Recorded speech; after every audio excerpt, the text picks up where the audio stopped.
এখনকার আদালত, এখনকার এই নির্বাচন এবং সরকার সবকিছুর বৈধতা যদি সংবিধানের দোহাই দেওয়া হয়, সংবিধান হিসেবে ইন্টারিম গভর্নমেন্ট হয় নাই, নির্বাচন হয় নাই, তারেক রহমানের সরকারও তৈরি হয় নাই। এখন ওনাদের মনে পড়েছে ওনারা ক্ষমতায় মানুষকে যেতে দেন না, ওনারা ক্ষমতায় থাকতে চেয়েছিলেন, মানুষ ওনাদেরকে ক্ষমতায় থাকতে দেয় নাই। এবং এই সাক্ষাৎকারটার মধ্যে দিয়ে ওনাদের যে অন্তঃশ্বাস শূন্যতা। রিজওয়ানা হাসানের বিতর্কিত মন্তব্যের জেরে আবারও রাজনীতিতে সরব জামায়াত। ইলেকশন ইঞ্জিনিয়ারিং এর অভিযোগে অন্তর্বর্তী সরকারের সাবেক দুই উপদেষ্টাকে জিজ্ঞাসাবাদের দাবি জানিয়েছেন তারা। দেশের নির্বাচনী প্রক্রিয়া কি ডিপ স্টেট বা গুপ্ত শক্তির অধীনে চলছে, যেখানে ব্যালট বক্সের ফলাফল নয়, উপদেষ্টাদের ব্যক্তিগত এজেন্ডা বা আন্তর্জাতিক চাপে তৈরি গোপন চুক্তি প্রধান? বিএনপি এবং বর্তমান অন্তর্বর্তীকালীন প্রশাসনের মধ্যে যে সমঝোতার ইঙ্গিত পাওয়া যাচ্ছে তা দেশের রাজনৈতিক ভবিষ্যৎকে গভীরভাবে প্রভাবিত করছে। আর রিজওয়ানা বলছেন যে তারা জামায়াতকে ঠেকাতে চেয়েছিলেন কিভাবে, নির্বাচন ইঞ্জিনিয়ারিং করে। তবে তো আমরাও ঠিকই বলেছিলাম যে নির্বাচনটি ইঞ্জিনিয়ার্ড হয়েছে। জামায়াতকে ঠেকানোর নামে হোক কিংবা যেভাবেই হোক নির্বাচনটি যে ইঞ্জিনিয়ার্ড হয়েছে সেটা যে রিজওয়ানা স্বীকার করেছেন, সেজন্য তাকে ধন্যবাদ দিয়ে তাকে আইনের আওতায় আনার আহ্বান জানায়। সেটা শুধু এ কারণে নয়, তার বিরুদ্ধে ওঠা দুর্নীতির অভিযোগের কারণে। ডক্টর আসিফ নজরুল এবং আসিফ মাহমুদ সজীব ভুঁইয়া দুজনের ক্ষেত্রেই দেখা যাচ্ছে এক অদ্ভুত মিল।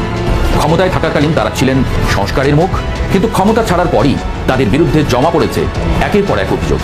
তাহলে প্রশ্নটা এখানে, এই অভিযোগগুলো কি সত্যিই কোনো বড় দুর্নীতির ইঙ্গিত, নাকি এগুলো রাজনৈতিক বাস্তবতার অংশ? ভিডিওর কিছু অংশ প্রথমে দেখে নিশ্চয়ই বুঝতে পেরেছেন ভিডিওটি খুবই গুরুত্বপূর্ণ হতে যাচ্ছে। আসলে কি হতে যাচ্ছে সেটি দেখতে ভিডিওটির সাথেই থাকুন। তোমার সরকার কি এটা মেনে নিতে প্রস্তুত? মানে আপনারা প্রস্তুত কিনা? দর্শক বন্ধুরা, মহান এই বিজয় মাসে ইভেন 7ই মার্চের আজকের এই ভাষণ, যেই ভাষণের জন্য বঙ্গবন্ধু শেখ মুজিবুর রহমান, মানে যার নেতৃত্বে আমাদের এই বাংলাদেশটা পেয়েছি, তার প্রতি মনের অন্তঃস্থল থেকে ধন্যবাদ এবং ভালোবাসা। আল্লাহ যাতে তাকে জান্নাতুল ফেরদৌস দান করে, আমিন।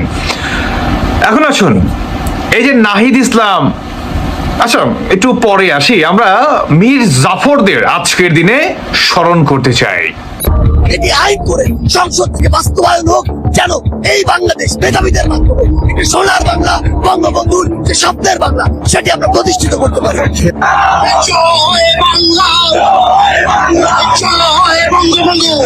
যে মার্চ মাসের 7 তারিখে 1971 সালে তার একটি তর্জনীর হুঙ্কারে পুরো 7.5 কোটি বাঙালি ঝাঁপিয়ে পড়েছিল যুদ্ধে। যুদ্ধ শেষে ছিনিয়ে এনেছিল স্বাধীন দেশের স্বাধীন পতাকা। অনেকে বঙ্গবন্ধুর সেই ভাষণকে আব্রাহাম লিঙ্কনের গেটিসবার্গের ভাষণের সাথে তুলনা করে থাকেন, কিন্তু আমি কখনো সেই তুলনা করিনি।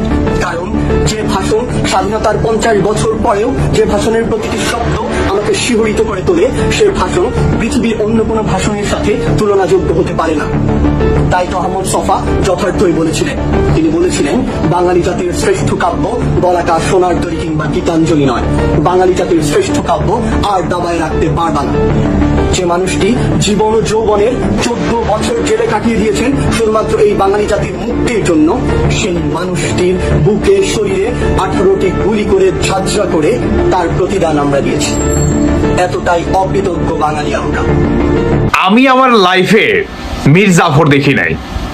আমি আমার এই বয়সে ছোট থেকে এত বড় হয়েছি, আমি মীর জাফর দেখি নাই। কিন্তু এখন দেখলাম, প্রতিটি রগে রগে দেখতেছি যে মীর জাফর আসলে কারা, বা তাদের আসলে মানে চেনার উপায়গুলো আসলে কি। এরাই হচ্ছে প্রকৃত মীর জাফর। ভাবা যায় এগুলা?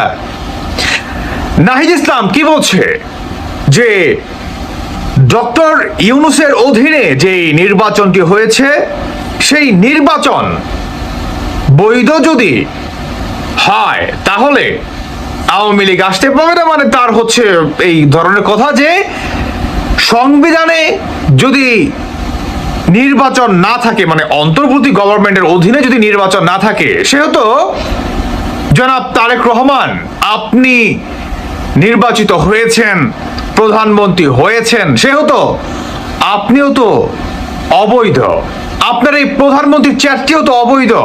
আপনি কতদিন ক্ষমতা ধরে রাখতে পারবেন? এটা হচ্ছে নাহিদ ইসলামের যুক্তি। নাহিদ ইসলামের কথা হচ্ছে আপনারা ইউনূসের অধীনে এটা হবে না, সেটা হবে না, মানে তাদের যে জুলাই আপনার সনদপত্র, মানে সেটাকে বাস্তবায়ন ক্ষেত্রে তারেক রহমান এগুলো করবে না। ভিন্ন প্রশ্নে তারা ধরছে যে সেই প্রসঙ্গে যদি আপনারা ধরে নেন তাহলে আমাদের জুলাই সনদপত্র আপনারা বাস্তবায়ন করবেন না, এটা অবৈধ। তাহলে ইউনূসের অধীনে যে নির্বাচনটি হয়েছে সেটিও তো অবৈধ। বাংলাদেশের বৈধ প্রধানমন্ত্রী তো নিশ্চিত নাম এখন পর্যন্ত শেখ হাসিনা। কে বলছে? নাহিদ ইসলাম, তিনি সরাসরি কথা বলছে। রিজন কি, কারণটা কি? নাহিদ ইসলামের এই কথা বলার কারণ কি? তারা নিজের মুখে আসলে এই স্বীকৃতিগুলো কেন দিচ্ছে, কেন? তাহলে কি শেখ হাসিনা এখনো বাংলাদেশের বৈধ প্রধানমন্ত্রী? নাহিদ ইসলামের কথার অনুযায়ী, যেহেতু অন্তর্বর্তী সরকার আমাদের বাংলাদেশের সংবিধানেও ছিল না, সংবিধান সাসপেন্ডও করে নাই অন্তর্বর্তী গভর্নমেন্ট, ইভেন নতুন সংবিধান তারা তৈরিও করেনি, জনগণের ম্যান্ডেট নিয়েও অন্তর্বর্তী সরকার গঠিত করা হয়নি। ইভেন অন্তর্বর্তী গভর্নমেন্ট যে নির্বাচন করবে বা নির্বাচন দিবে সেটাও আমাদের বাংলাদেশে নাই, সংবিধানে নাই। আবার একটা বৈধ প্রধানমন্ত্রী হয়ে যায় এই নির্বাচনের মাধ্যমে। এটা তো হাস্যকর। মানে একটা অবৈধ সিস্টেমের ভিতর দিয়ে বৈধ একটা প্রধানমন্ত্রী বের করে আনা আমার বুঝে আসে না। বলুন তো এটা আসলে মানে কিভাবে মিলায়, আমার আসলে বুঝে আসে না। নাহিদ ইসলামের যুক্তি ঠিক আছে, নাহিদ ইসলামের যুক্তি 100% সঠিক। তবে যদি আজকে তারেক রহমান সাহেব উনি প্রধানমন্ত্রী না হতেন, ভিতার জায়গায় যদি আপনার প্রধানমন্ত্রী হতো জামায়াতের আমির, জামাত শিবির রাজাকার, তাহলে কিন্তু কথা বলতো না। তাহলে জানেন কি বলতো? এটা জুলাই যোদ্ধাদের অধিকার। বুঝতে পারছেন? এটাই হচ্ছে রাজাকার পন্থীদের অবস্থা। এনিওয়ে, শেখ হাসিনা যে বাংলাদেশের এখন পর্যন্ত বৈধ প্রধানমন্ত্রী, আজকে হোক কালকা হোক কিংবা এই 21 মাস পরে হোক, তাদের মুখ থেকে আপনি শুনতে পেলেন তো, প্রমাণ পেলেন তো যে শেখ হাসিনা এখনো তিনি বৈধ প্রধানমন্ত্রী।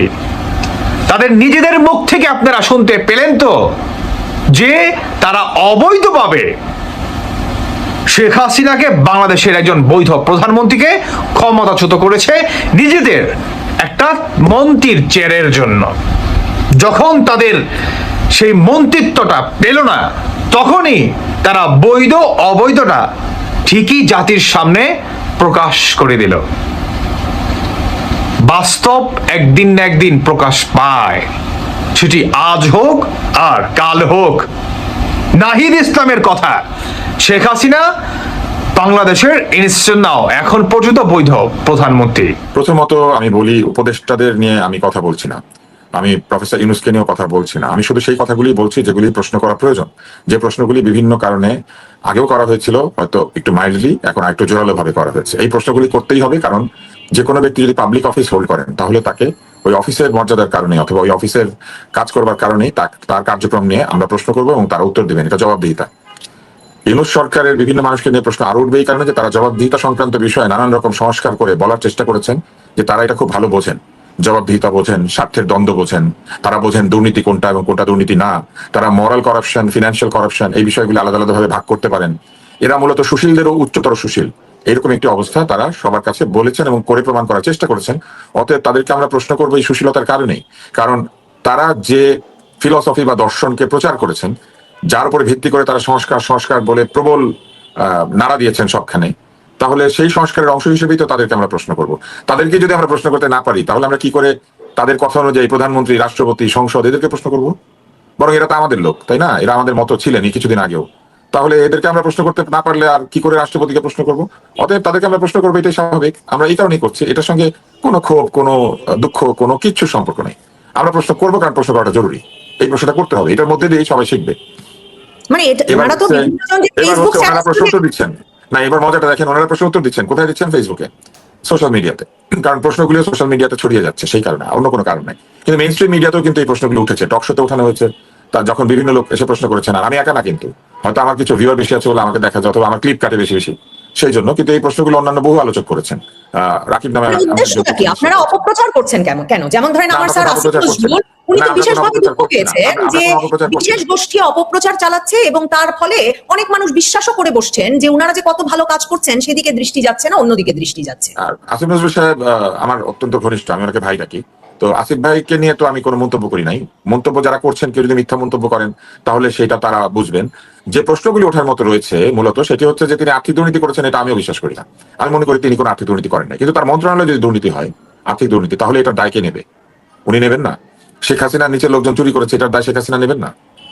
তাহলে উনি যদি নেন, ডক্টর ইউনূস যদি তার উপদেষ্টাদের দুর্নীতির দায় নেন, তাহলে যার মন্ত্রণালয়ে দুর্নীতি হচ্ছে সেই মন্ত্রী নেবেন না? নেওয়া উচিত।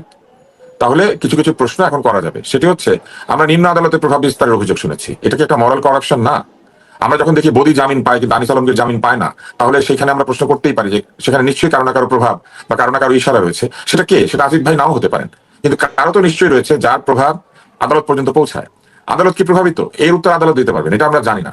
কিন্তু নাগরিক হিসেবে যখন আমরা দেখি বদি বাইরে, তখন আমরা বদির জামিনকে নিয়ে প্রশ্ন করতে পারি। কিন্তু কারণ বদি কে, বদি কি, এইটা নিয়ে আজকের কথা নয়, কিন্তু এটা বহুদিন থেকে এই কথাটা আছে। বদির দায় দায়িত্ব কিন্তু আওয়ামী লীগকে নিতে হয়েছিল, বদির দায় দায়িত্ব আওয়ামী লীগ নিয়েছে, বদিকে দাঁড় না করিয়ে বদির স্ত্রীকে দাঁড় করিয়েছে। তাহলে সেইগুলির জন্য যদি আমরা প্রশ্ন করি, তাহলে বদি আজকে জামিন পেলে আমরা প্রশ্ন করবো না বদি কেন বাইরে, আনিস কেন ভিতরে?